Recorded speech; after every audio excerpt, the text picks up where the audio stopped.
Hello, everybody. Welcome to today's devotion for May 3rd. Today's devotion is titled Love That Goes the Distance. The Bible reading is from Deuteronomy chapter 11, verses 13 to 21. So if you faithfully obey the commands I am giving you today, to love the Lord your God and to serve him with all your heart and with all your soul, then I will send rain on your land in its season, both autumn and spring rains, so that you may gather in your grain, new wine, and olive oil.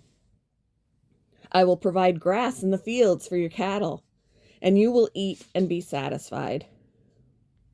Be careful, or you will be enticed to turn away and worship other gods and bow down to them. Then the Lord's anger will burn against you, and he will shut up the heavens so that it will not rain, and the ground will yield no produce, and you will soon perish from the good land the Lord is giving you. Fix these words of mine in your hearts and minds. Tie them as symbols on your hands and bind them on your foreheads. Teach them to your children, talking about them when you sit at home and when you walk along the road, when you lie down and when you get up. Write them on the door frames of your houses and on your gates, so that your days and the days of your children may be many in the land the Lord swore to give your ancestors, as many as the days that the heavens are above the earth.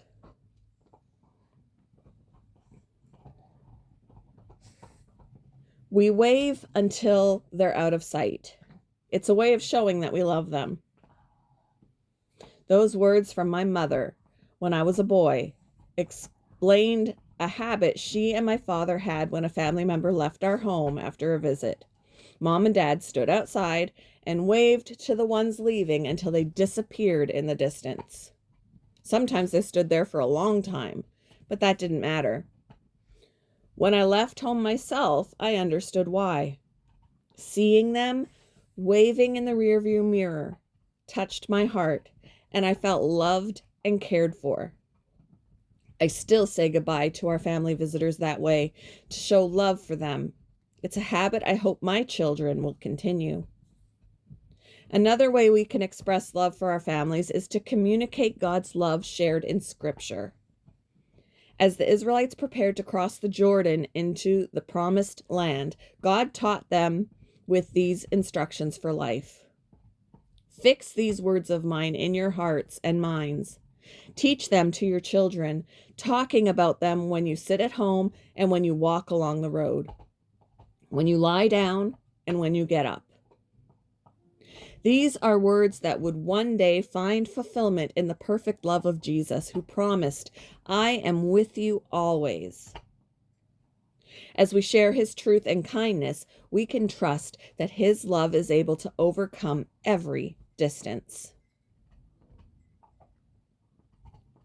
Whom can you encourage with God's wisdom and truth today? In what ways will you show them his love?